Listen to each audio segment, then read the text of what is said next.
Hi, I'm Kate. My sister once said I was just a blur, the kind no one remembers, the kind people crop out of photos. Then she sent her boyfriend to remind me of my place. He didn't slap me. He shattered my face against a locker. And when I came home bleeding, my parents told me not to ruin her senior year. But I didn't disappear. I learned how to focus. And the next time they saw me, they couldn't look away. Before we begin, what time are you listening and where from? Drop a comment below. This story? It's not about revenge, it's about what happens when the blur comes into focus. There's a kind of silence that doesn't come from peace. It comes from being erased, day by day, name by name, photo by photo. That was my life at Columbia Falls High School. Most people didn't notice me. I wasn't bullied exactly.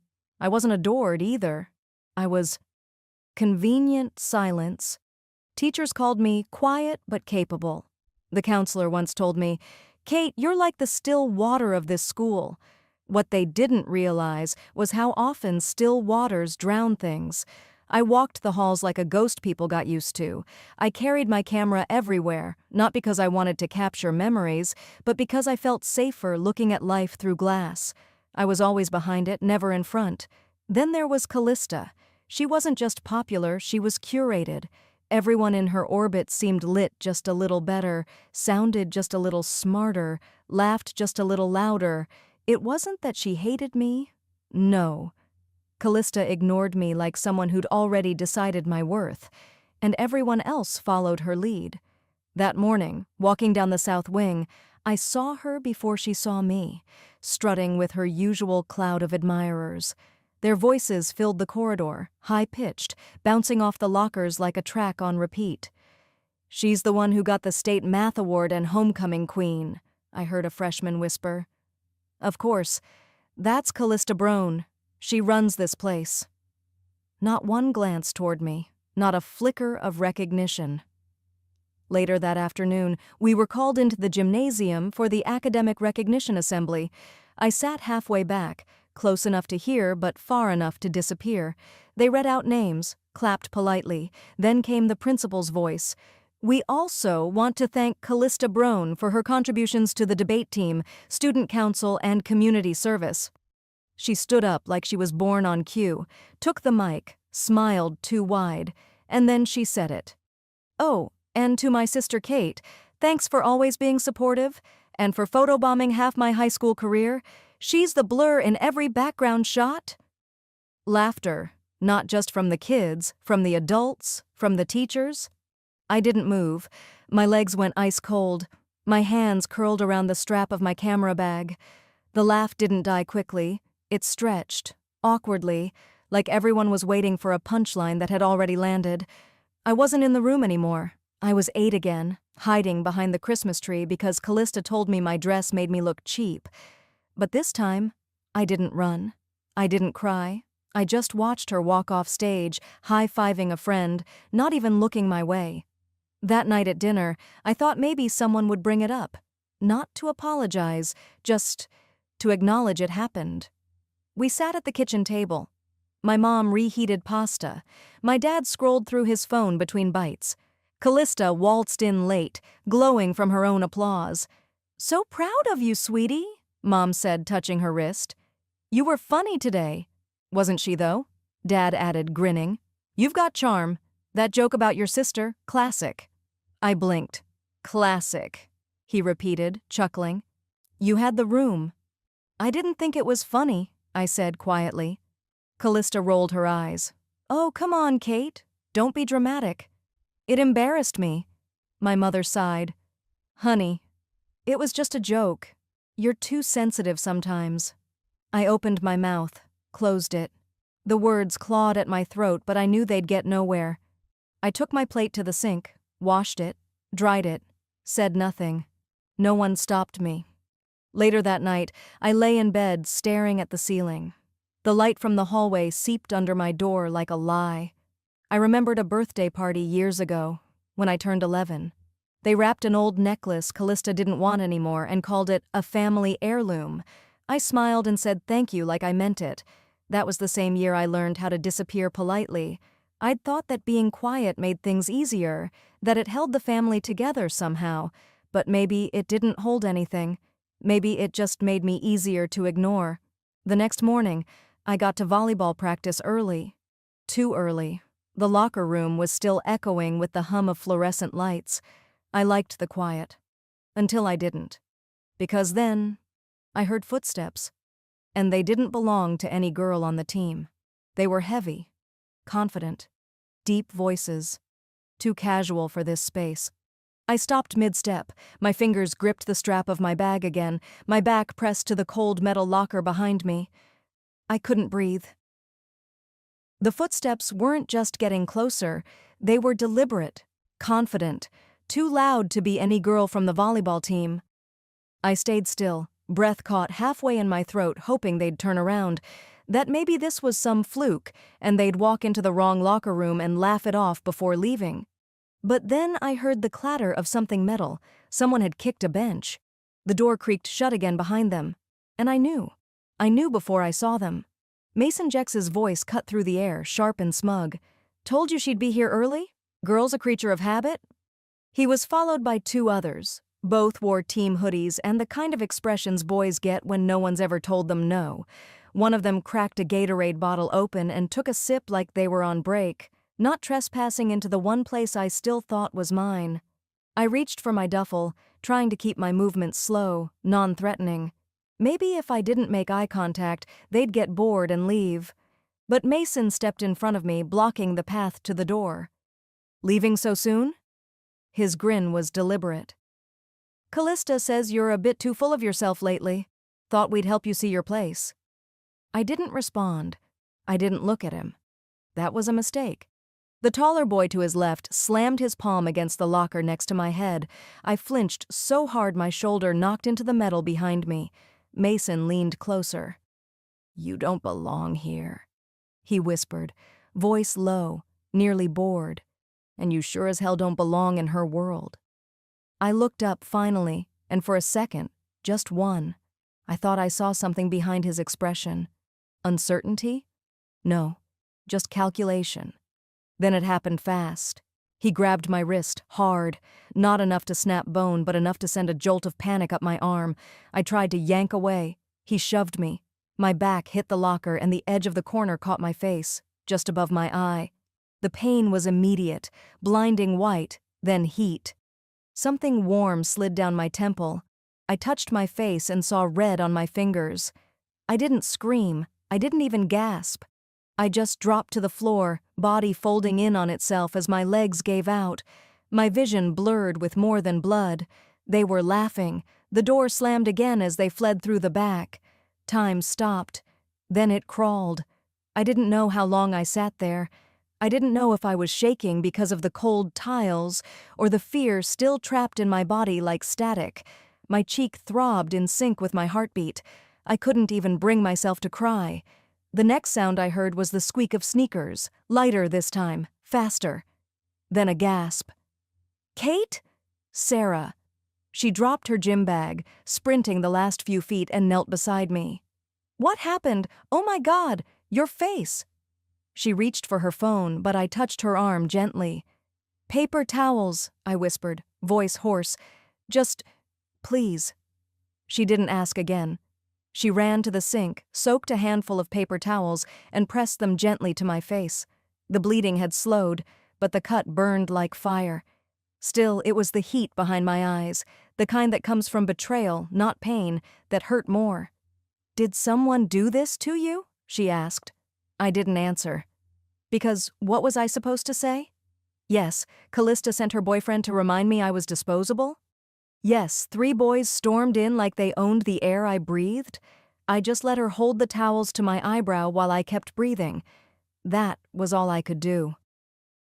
Later that night, after the nurse had cleaned the wound and written a report, after I lied and told her I slipped on a bench, I lay in bed staring at the ceiling again. A knock at my door barely registered. Then it opened without permission. Callista stepped in like it was her room, like she hadn't detonated a bomb in my life less than 12 hours ago. She closed the door quietly and leaned against it.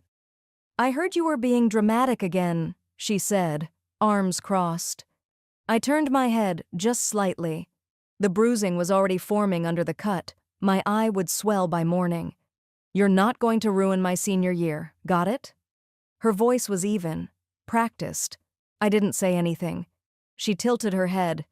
"You think this is new? You think I don't know how this works? You run to someone, cry a little, and suddenly I'm the bad guy? Not happening. You won't take this from me." It was the first time I saw her clearly, not as a sister, as something colder, self-preserving. She left without waiting for a response, just turned and walked out. I stayed in bed, curled on my side, one hand clutching the hem of my blanket, not for comfort, just to feel something. The silence in that moment hurt more than the locker, because I knew then, she sent him. It hadn't been random. She wanted to make sure I stayed where I belonged, under her, invisible, useful when needed, silent when not. In the next morning, I pulled on a hoodie and sunglasses, even though the sky was overcast. I told Mom I had a migraine. She barely looked up from her tablet. At school, I kept my head down, but as I turned into the main hallway near the auditorium, I saw them. Mason leaning against the lockers like nothing touched him. Callista beside him, tossing her hair back as he whispered something in her ear. And they laughed. They laughed like nothing happened. And that was the day I stopped hoping anyone would save me. They laughed like nothing happened, and that was the day I stopped hoping anyone would save me. By second period, the ache in my cheek had settled into a throb I could tune out. The real pain, what pulsed deeper than bone, was knowing their laughter echoed louder than the truth. Still, when Sarah tugged me aside near the stairwell between classes, her voice urgent and whispering, I nodded. "We're going to the office," she said, "right now." Principal Coleman's office smelled like stale coffee and old laminate. His tie was crooked, and the way he leaned back in his chair as we entered reminded me of someone already preparing to dismiss whatever came next. Sarah started talking first. She was attacked, in the locker room, yesterday. He raised an eyebrow, then turned to me. "You were the one injured?" I nodded slowly, my mouth dry. "Do you know who it was?" I hesitated. Then I said the names clearly, though my voice barely carried. "Mason Jex, and two others, Tyler and Ethan." He leaned forward just slightly at Mason's name. "Mason Jex, the quarterback?" I nodded again. He exhaled through his nose. "Are you sure you're not exaggerating what happened? Sometimes these things get misunderstood." My stomach twisted. There it was, the doubt. Not loud, but unmistakable. Polite disbelief dressed in administrative tone. "He slammed her into the lockers," Sarah snapped. "There's nothing misunderstood about that." He cleared his throat and picked up the phone. "Let me call in your sister." Sarah looked at me, jaw clenched. 2 minutes later, Callista floated in like she'd just stepped off a pageant stage. Hair perfect, sweater coordinated, smile ready. "Principal Coleman," she said sweetly, "is something wrong?" He gestured to the seat beside me. "We've had an accusation regarding Mason Jex." Her eyes widened, lips parting in well-rehearsed shock. "Mason? What? That's insane. He was with me after practice yesterday." Then she turned to me, tilting her head. "Are you okay, Odie? You must have hit your head worse than I thought." I looked down at my hands because if I looked at her face too long, I was afraid I might finally scream. Coleman glanced between us, then made a small mark in his notepad. "I'll follow up with the boys. For now, Kate, please return to class." "Sarah, thank you." We stepped out into the hall. Sarah looked like she wanted to punch a wall. "She's lying," she said. "I know." "And he's going to let it go. I saw it in his face." "I know," I whispered again. We didn't speak as we walked toward the gym. I peeled off into the locker room, not to change, just to breathe. Later that day, Coach Harvin was called in. I knew because I passed him near the faculty lounge, and he wouldn't meet my eyes. He was the one who always said, "We're a team in this school, no one left behind." But when Coleman asked him about seeing Mason in the hallway near the girls' locker room, his response was short and spineless. "I didn't see much, just some kids. I don't want to accuse the wrong person." "Of course not. That might put a dent in Friday night's game plan. That night at dinner, I didn't say a word. I pushed chicken and rice around my plate until it looked like I'd eaten something. Then Mom brought it up, like she was discussing a faulty dishwasher. Principal Coleman called. He said, "You're accusing Mason of something pretty serious." Dad didn't even look up from his plate. Mom sighed. "The school said there's no proof. Maybe you just misunderstood what happened?" I clenched my fork. "Callista said Mason left early. She didn't even know you were still in the building." I looked at her then. Really looked. "And that makes sense to you?" I asked softly. Dad set down his knife with a clink. "We don't want to jeopardize Callista's future over a misunderstanding. Let's not escalate things." Callista's future, not my injury, not the bruises forming like slow thunder under my skin. I stood up without a word, carried my plate to the sink, and walked upstairs. I closed my bedroom door quietly and pulled out my notebook, the one with half-filled pages of things I never said out loud. I didn't write much that night, just one line. Maybe I am invisible. Maybe they want me that way. The next morning, I stared at my computer screen for a long time. I'd written an email to the school board the night before. Detailed everything. Attached a photo Sarah had taken of my bruised face before the swelling went down. My finger hovered over send, and then I deleted it. Instead, I opened a blank document and typed a new sentence. This is what happened to me. It sat there on the screen, blinking back at me. I didn't know who'd believe me, but I knew silence wasn't safety anymore. That thought stayed with me the next morning as I stood at my locker, staring blankly at the scuffed textbooks I hadn't touched in 2 days. I hadn't told Sarah about the unsent email, hadn't told anyone. But that sentence, "This is what happened to me," felt like a match just waiting for the right surface to strike. During third period, I asked to go to the library. I told the teacher I needed to exchange a book for an essay. She nodded, distracted, barely looking up. So I walked the long hallway alone, my bruised rib pulsing with each breath. Inside the library, it was hushed as always. Miss Garner, the librarian, gave me a nod. I didn't plan to stay long, just pick a book, pretend to flip through it, and maybe breathe in a place that didn't reek of fear or fake sympathy. I was in the nonfiction aisle near the back when I heard them. 2 boys, laughing low and fast behind the tall stacks, their voices sharp-edged like they knew they shouldn't be talking so loud. "You're lucky Mason didn't get caught," one said. "He's a dumbass doing that near the hallway cam." I froze. My fingers still rested on the spine of a thick book about wildlife photography. "Seriously," the other boy snorted. "Dude could have just waited till after school, but no, he had to be a show-off, in front of a freaking camera?" I didn't breathe. The hallway camera. I knew the one they meant. It was right outside the girls' locker room, mounted just above the side exit where they'd fled. I'd walked under it hundreds of times, never thinking twice. Now my heart kicked against my ribs. I waited till they left, their voices fading toward the checkout desk, before I slowly stepped out from the row. I returned the book, nodded at Miss Garner, and walked, calmly, I hoped, back to class. But inside me, everything buzzed. Later that night, after dinner was picked at but not finished, and Callista had gone out, some study group at Mason's place, of course, I opened the old wooden drawer of my desk and began looking for a USB drive to save my testimony draft. I found a small red one with peeling edges. The label read, "6th grade graduation." Curious, I plugged it into my laptop.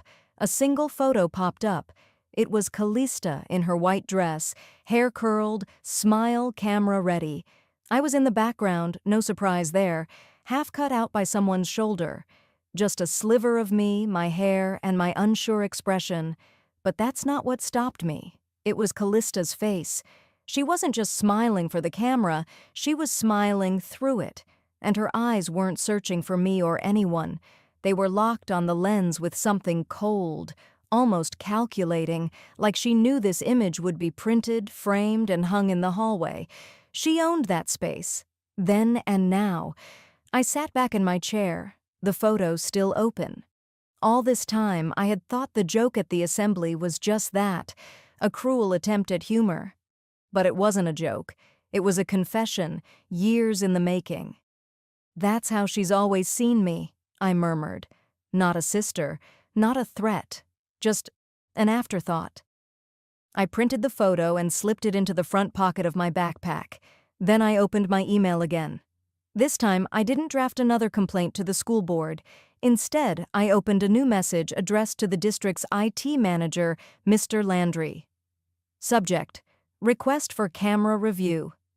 Body: Dear Mr. Landry, I believe an incident involving personal safety was captured on the hallway camera outside the girls' locker room last Tuesday.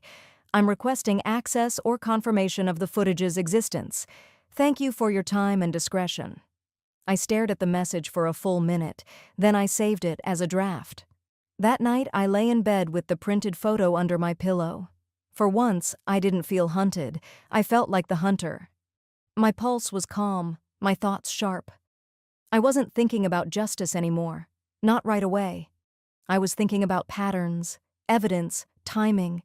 The more they acted like I didn't matter, the more clearly I saw them. I whispered to the dark, "If I disappear, it'll be on my terms." A few minutes later, my phone buzzed on the nightstand. Unknown number, no name, no preview. I opened the message. It read, "You're not the only one."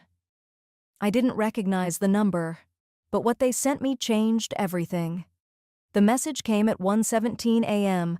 I was still awake, lying flat on my back in the dark, replaying the image of that hallway camera in my mind. My phone buzzed once on the nightstand. Just one notification. No contact name. There was a video attached. I sat up slowly, the hush of the house amplifying every sound, the rustle of my blanket, the soft creak of the floorboards beneath my mattress. I pressed play, holding my breath. It was shaky and grainy, like it had been filmed in secret. Mason's voice was unmistakable, even under the crackle of parking lot wind and low laughter. "She cried, man," he said, grinning as he leaned against someone's car. "One shove. That's all it took. Freakin' blur." The clip cut off abruptly. I didn't move for a full minute. I was sure the silence in the house would shatter if I did. Another message followed. "I'm sorry. I should have sent this sooner. I didn't know what to do." It was signed, Rosen. That name pulled at something buried. Rosen Chavez, my friend in 6th and 7th grade. She'd drifted toward Callista's circle not long after, then disappeared from my life the way I had disappeared from most photos. A third message came moments later. "I have the original file. If you want it, I'll meet you behind Ridgewood Cafe at lunch." The next day, I skipped class and walked the long route behind the coffee shop across from school. Rosen was already there, standing under the awning, shifting her weight from foot to foot. She looked different, tired, older than I remembered, but familiar in the way her hands still fidgeted with her sleeves. She didn't speak right away, just held out the USB. "I shouldn't have ignored it when it happened," she said quietly, "but I couldn't sleep after that joke at the assembly. I know what he did, and I know she knew." I nodded slowly and took the drive from her hand. "Why now?" She looked down. "Because you were bleeding, and nobody said anything." Then she turned and walked away. 2 days passed. I didn't tell anyone about the file. I kept it tucked into the back of my drawer under an old SAT prep book. I didn't need to see it again. I'd heard enough in that one clip, but then the envelope arrived. It was just after 5 p.m. on Thursday. I was home alone. Callista had a club meeting, and my parents were at a local fundraiser. I checked the mailbox like I always did, more out of habit than interest. Inside was a single manila envelope, no return address, just my family's name and our street, printed in generic block letters. My hands trembled as I opened it. Inside was one thing, a printed photo. It was me. Lying on the locker room floor, blood trailing from my temple, my eyes half open, unfocused. The camera angle was unfamiliar, slightly high, almost as if from the gym's security feed. Underneath the photo was a typed line. "Still think silence protects you?" I stood frozen on the porch, heart hammering, air too tight in my chest. But then, like someone flicked a switch, everything inside me quieted. Someone saw me, someone believed me, and maybe Someone else was just as tired of staying quiet. That night, while reheating leftover spaghetti, my mother poked her head into the kitchen. "Sweetie, how about a haircut this weekend? Just us girls?" Her tone was gentle, even light-hearted. She rarely asked to do things with me alone. I blinked. "Sure. Okay." For a moment, something in me softened. She came in, opened a bottle of water, leaned against the counter like she used to before life started tilting toward Callista. "I just think a fresh look would help. And with everything going on." She paused, then added carefully, "Let's just keep things light for now, okay? It's Callista's scholarship interview week. She's under a lot of pressure." The warmth inside me evaporated. I nodded once. "Of course." We didn't speak for the rest of dinner. Later that night, I sat in front of the mirror with the USB in my hand.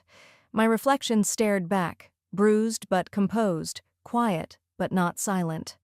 I whispered to my own eyes, I was always afraid that telling the truth would break the family, but maybe it was already broken, and I'm just finally looking. I turned back to my laptop. I plugged in the USB, copied the video onto a hidden folder, opened a new Word document and wrote one sentence. "I'm not doing this to ruin you, Callista. I'm doing this to stop becoming less than I am." The cursor blinked under the words, like it was waiting for permission. I opened the school board's official incident submission page. My finger hovered over the Upload Evidence button. The screen glowed softly, illuminating my hand. Then my phone buzzed again. One message. "She's coming for you next." The message didn't scare me. It confirmed I'd waited long enough. I didn't reply. I didn't ask who sent it. I just set my phone down, opened my laptop, and stared at the video thumbnail one more time. Mason's face half lit by the parking lot lights, frozen mid-smirk, like the punchline to a joke no one should have laughed at. The next morning, I was in the school restroom between second and third period. My backpack sat on the tiled floor, open beside me, while I scrolled through notifications. My thumb hesitated when I saw the post. Mason, smiling. The caption read, "Some people bleed easy. Guess we all have our talents." Underneath it, one reaction stood out. Callista. So.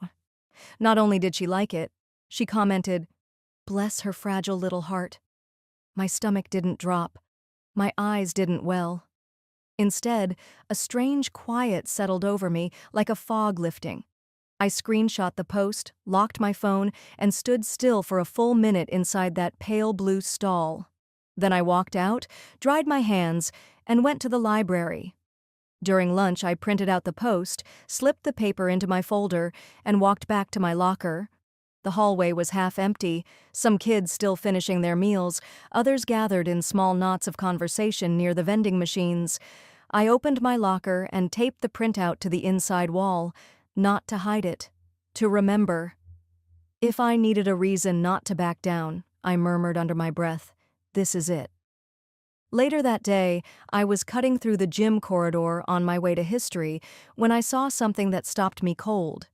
Tallis Garver, a freshman with a soft voice and even softer steps, was pinned near the trophy case by Ethan, Mason's friend, the one who stood there the day I hit the floor and did nothing. Tallis's backpack strap was clenched in Ethan's fist. She was silent, lips trembling.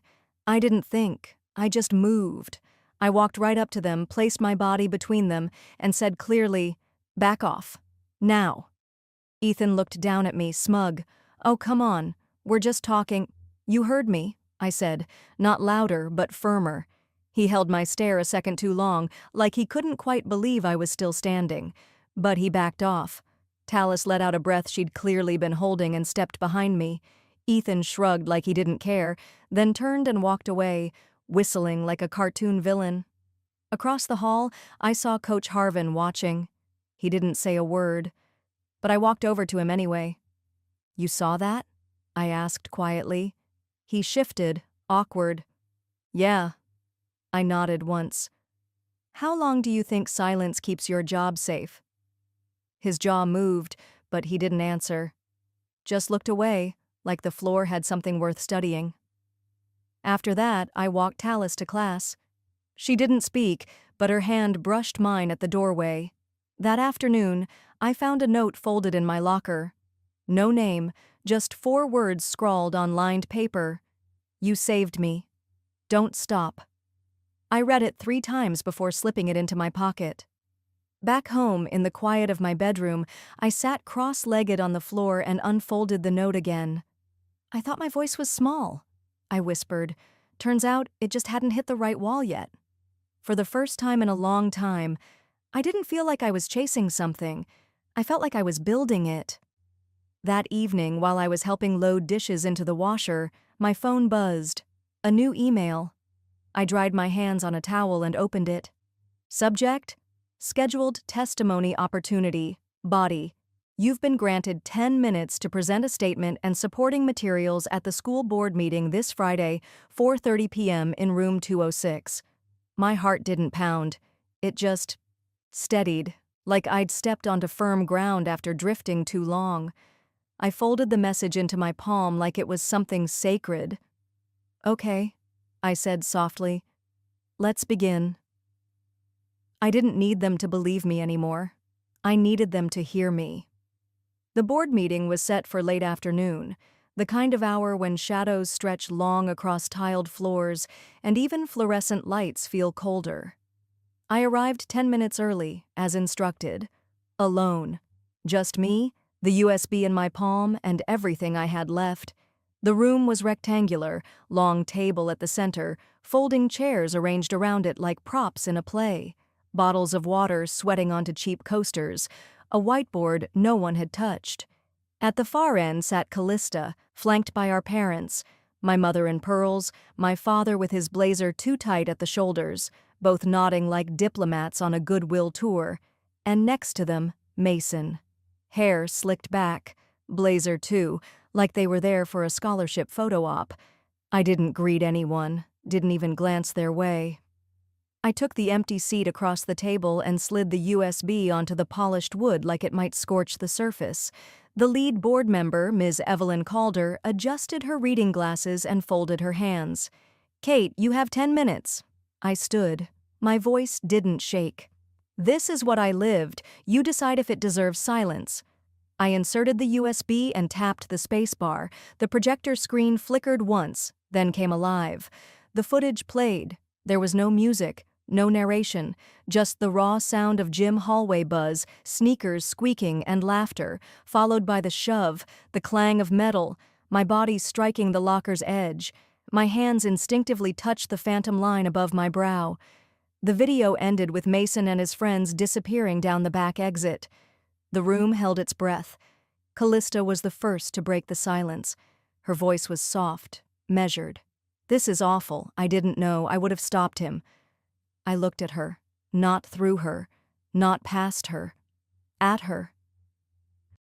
Mason let out a quiet scoff, shifting in his seat. We were messing around. People get so sensitive. Someone near me exhaled audibly, not out of sympathy, out of disgust. That's when Ms. Calder lifted another sheet of paper. This photo was submitted anonymously, she said, holding it up for everyone to see.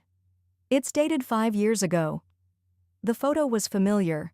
I recognized it from that USB I'd found earlier at home, Callista at my 6th grade graduation, me half cut from the frame. Ms. Calder's voice cut the silence again. This isn't new behavior, is it? Callista's mouth opened. Nothing came out. My mother looked down at the table. My father cleared his throat like it might buy him more air. Then came the statements. First Sarah's. One line read aloud. She was bleeding and I panicked, but she didn't cry. She asked for paper towels. Then Rosen's. I gave her the video because I couldn't watch someone lie their way out of the truth anymore. And finally, Coach Harvin. His note was typed. Plain font, simple words. I didn't speak because I was scared of losing my job. That's not an excuse. The room went still again. Ms. Calder looked at the board members, then at the table in front of her. We've reached a decision. Mason Jex. Suspended for 30 school days. Immediate removal from all team captainships and athletic privileges for the remainder of the academic year. Callista Rain. academic probation pending investigation into collusion and intimidation of witnesses. The board announced the initiation of a student-led anti-bullying reform committee. Optional participation, though heavily encouraged, for both students and staff. No one clapped, not because it wasn't deserved, but because something heavier had settled over the room, an understanding. I didn't stay for what came next. I stood, slid the USB back into my coat pocket, and walked out. Not because I was embarrassed, not out of pride either. I was just finished. This wasn't revenge. This was release. I passed the front office and rounded the corner of the administration wing. The sun had dipped just low enough to cast amber across the sidewalk. That's when Mason stepped out from behind the side wall. His expression wasn't angry. It was practiced, almost smug, like someone holding onto a story they thought still mattered. "This isn't over," he said, voice low, teeth bared. I didn't pause. I met his stare. "You're right," I said quietly. "It's just finally begun." I turned before he could answer, letting the silence be my punctuation. I didn't wait for his reaction. I had a voice now, and I knew exactly where to use it. The community forum was being held in the high school auditorium, the one with the squeaky red velvet seats and dusty stage lights that only flickered properly if you kicked the base of the switchboard. But tonight, they were all lit. Every row was filled. Parents, students, teachers, a few familiar faces from the board, and even a couple of reporters I recognized from the local paper. I sat in the third row. My hands were calm, rested on my lap. The USB was tucked into my pocket, but I wouldn't need it this time. A school staffer stepped up to the podium and scanned the sheet of paper in her hand. "Our next speaker is Kate Brown, senior student." The murmur in the crowd faded. You could hear the air shift. I stood. My legs held steady, though the walk to the mic felt longer than I remembered. Every footstep down the aisle echoed, not because of the acoustics, but because for the first time, people were paying attention. I reached the podium, adjusted the mic once, then spoke into it. They called me a blur. I believed it. Until I bled. The words hung in the air. I let them. My name is Kate Brown, and what happened to me in that locker room wasn't just an incident. It was the tip of a much larger wound, a wound so quiet, most of you didn't even know it existed. I've been erased in 1,000 small ways. Hand-me-down praise, split birthdays, forgotten rides, and always, always being the one who had to understand. I glanced at the front row. My mother had her lips tight, hands clutched around her handbag. My father sat beside her like he'd swallowed a nail. Callista wasn't here. "You want to know how bullies survive?" I continued. "They count on people staying silent, on adults turning away, on peers pretending they didn't see, and most of all, on girls like me believing they deserve it." A slight stir rippled across the crowd. "But I don't anymore." Just as I caught my breath to continue, the tech assistant in the booth flipped through slides, preloaded visual aids I'd sent in earlier. Then it happened. Without warning, one photo blinked onto the screen behind me. The 6th grade graduation picture. Callista beaming front and center, hair perfect, posture proud. Me, half out of the frame, blocked by someone's shoulder. A blur, a shadow, nothing more. The audience didn't gasp. They didn't need to. I turned, faced the image.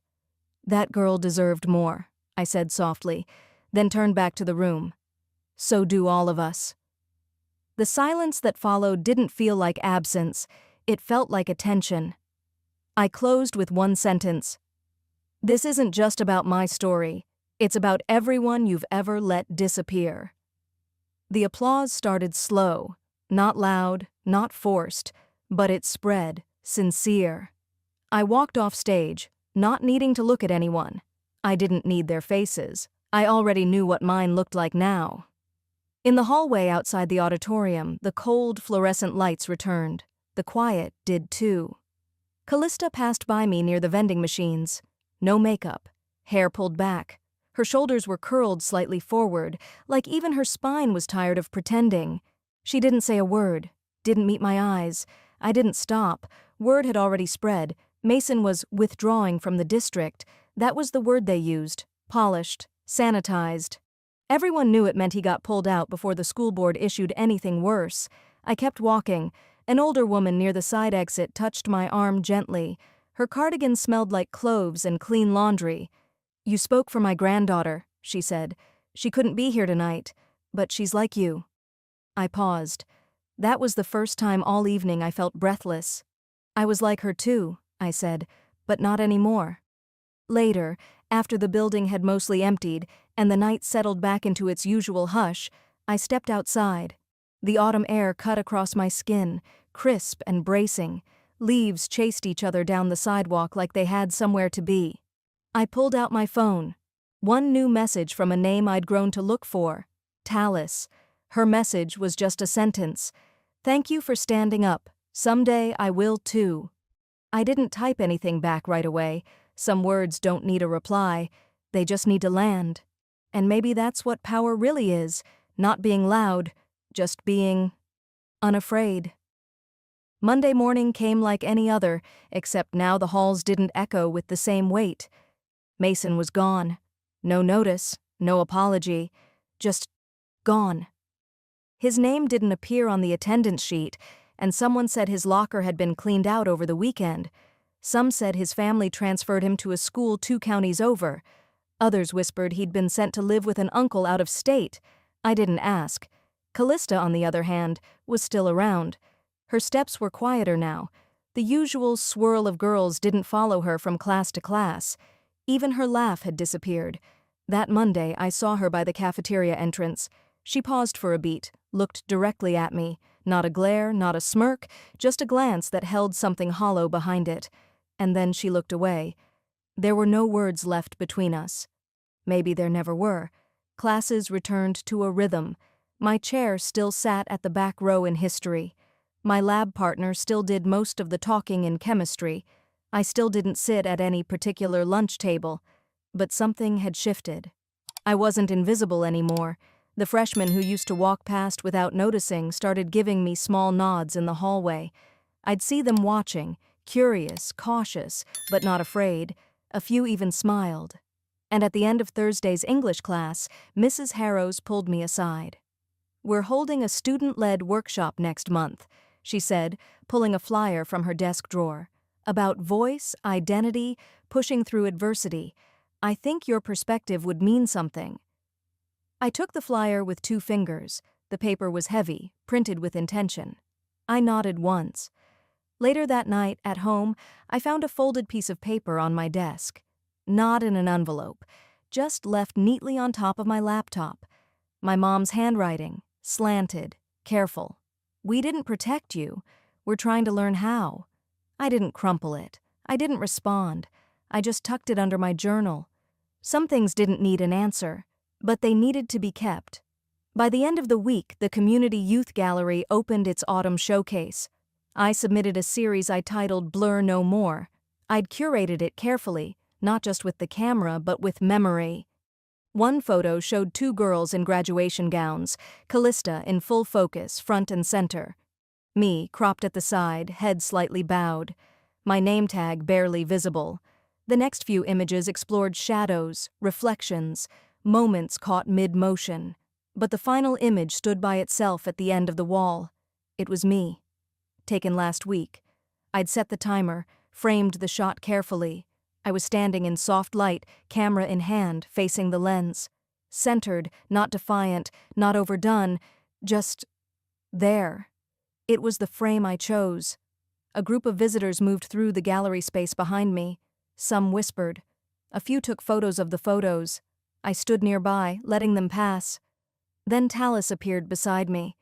She looked up at the final piece, took a long breath, like she'd been holding something all week. "You still don't talk much," she said quietly. I smiled. "I don't need to anymore. I said what mattered." She nodded, and we both stood there shoulder to shoulder, letting the moment settle in. The hum of voices faded as I thought back, not to the locker room or the hallway, or even the board meeting. I thought about the photo from 6th grade, the one where I'd been nothing more than a blur, someone else's background, And yet, here I was. Callista once called me a background blur. But I didn't fade. I focused.